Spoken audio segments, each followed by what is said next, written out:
I was just about to argue that it would more likely be for Spurs, especially Son up top and then Kane behind, because Kane dropped so much this year to pick up the ball. Do a combined 11 if you like. All right, cool. Let's do that quickly while you're here. All right, how are we gonna work for this? We'll go position by position. Just give our opinions.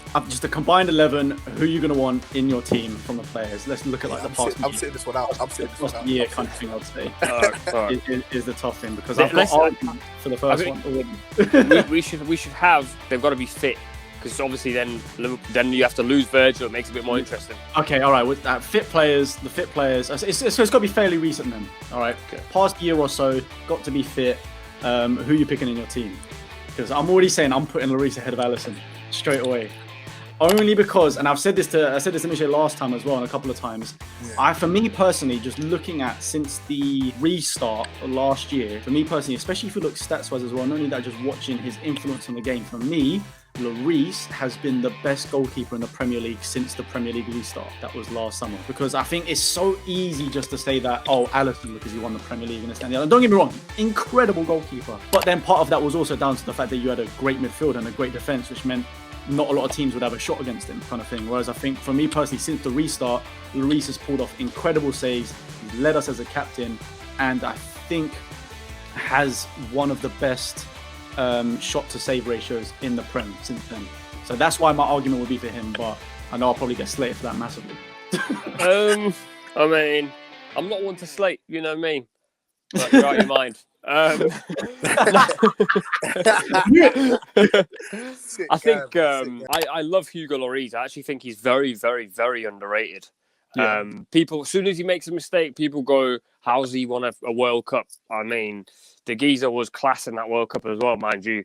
I just think it's really difficult to compare keepers, especially with these two sides, because Spurs leak more chances than Liverpool do. Yeah. But then, obviously, when you say the restart thing, then you're looking. Then I could easily say Liverpool just ain't fancied it since the restart. Pretty much, they've pied off the league. In my opinion, watching both keepers week in, week out, the reason I would have Alisson in my side is purely because he makes goalkeeping look very easy, incredibly calm. He's never out of position. The geezer, 9 times out of 10, he obviously should have saved Rashford's this week, just gone. But 9 times out of 10, he's in the right position at the right time. And I've always said, and it's the same I feel with defenders as well. If you don't have to panic, you've done your job. And for me, like, he gets into so many situations where Liverpool could easily concede goals. And I've honestly witnessed Mignolet, Adrian, Karius, a lot of Dons who don't deal with pressure very well. And he, obviously, Virgil's been a very great difference to our defence, but he is the defining factor as to why Liverpool won the league, in my opinion. And so, therefore, I'd go Alisson. I'm willing to concede to Alisson because he is an unbelievable goalkeeper. I just wanted to get him up. I had to get my point across about Lloris. Yeah, I hear that. Okay, defence. Trent, are you going to say? Because, I mean, obviously previously, yeah, but this season... His form now and whatnot, yeah. But then the option you're putting forward is Aurier, who, in all fairness... He's had a great season. He's had a great season. He's actually played well this... Come on. Yeah, we're comparing the last year. Aurier's probably had 12 games or 8 games. Trent's probably had 25. So, and I in this sort of debate, I'd go, who would I want on their best form? And I want Trent you would over choose Trent. Aurier. And who would I want on their worst form? I'd probably still want Trent because Aurier's like, my man will start chopping. He starts chopping trees down during games, and I'm like, don't do that, bro. Don't do that. So probably Trent, yeah. Trent. Well, we'll do left back then. I think it's got to be Robertson. But I mean, I'm loving Reguilon right now, but I think we'll see more in the coming years with Reguilon. Whereas obviously going off of what's happened recently, I think Robertson's surely got to be the left back, right? Yeah. I can't argue that. But Reguilon, I think, is class, bro. He's very, very good. Centre backs. If we have to exclude Van Dijk now because of the injuries. I'm not gonna lie. There's some proper bookie options here. I'll play back 3, to be honest. Have 3 fullbacks just in defence. That's it. Yeah. It's FIFA, innit? It's FIFA. Who's fast? If you're looking at maybe like this season and this is hard. I'm thinking you've got to probably put Toby in there. Because for the most part, apart from the past couple of games, for the most part, we're always way, way more solid with Toby in the team. And he's a leader as well. And if you're comparing him to the both teams as well, I think Toby, for me, has got to be one of the first names on that team sheet for centre-back. Who, like, I don't know who would be alongside him. There's so many other options, like Dyer. Would you say Fabinho? My pairing will probably be Toby and Fabinho. I think Fabinho's been Liverpool's best player and he's playing out of position. Anytime he comes up against someone pacey, you do shit yourself, but he makes it look easy. So, but as I say, bro, there's like no options there, which is probably why it's so easy to pick. It's so bad that we're picking a holding midfielder as a centre-back, but he is quite good at centre-back. So I'll probably say Toby and Fabinho, but I mean, we're getting roasted, to be honest. We're conceding a lot of goals with this side. Yeah. It gets interesting now, though. So I assume we'll go for like a 3 in midfield and then 3 up front because we got to have like the wingers and the strikers. So yeah. Oh man, Jesus. How do we choose? Because we're gonna say Højbjerg all day long because that guy has made. That was literally the first thing I was gonna say. Got to be Højbjerg, especially since now that Fabinho's moved to centre back. I feel like we've got to stick.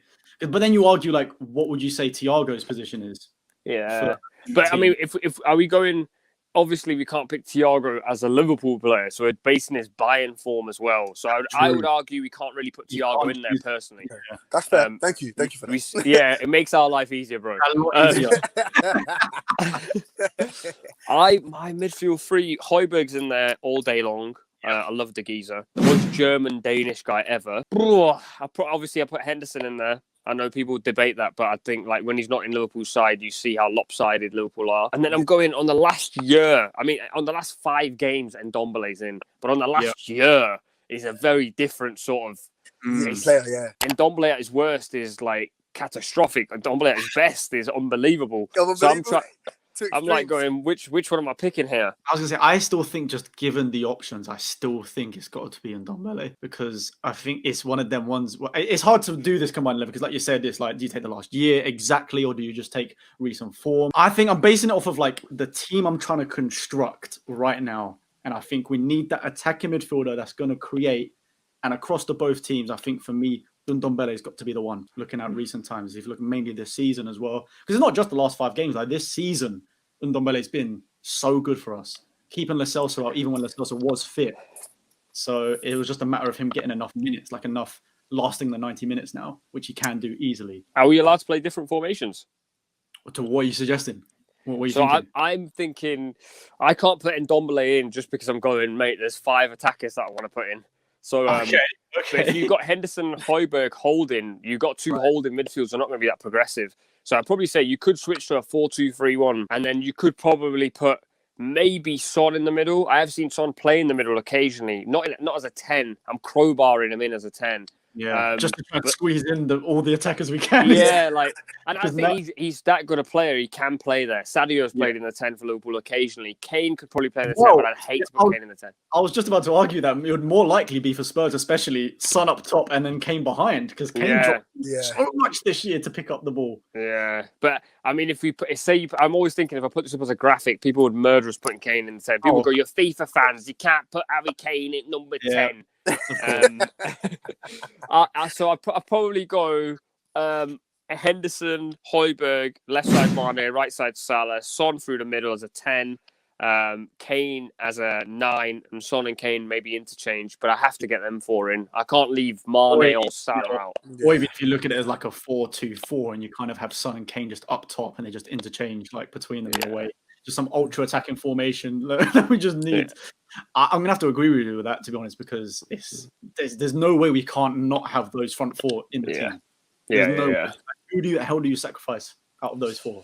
We'd be here for hours trying to argue which one it would be. Maybe Mane as the number 10 because hasn't he played kind of striker sometimes and when Firmino out of form? Yeah, I think like the four guys up front are all class footballers. They can interchange between them, so they don't need me to tell them what to do. If Son wants to play 10 that game, listen, bro, you play 10. If Salah wants to play, you play 10. I ain't arguing with you. You lot know better than me. Do you know what I mean? He's playing number 6 and number 8, so you know what? He can go in goal if he wants. Let's be I'm not here to argue with professional footballers. I'm just trying to make the best team possible. All right, I think we can agree with that. And we'll probably turn this into a video as well to get it out just in time for the game. And I'll put the graphic there for sure, so you can see what the final team is kind of looking like.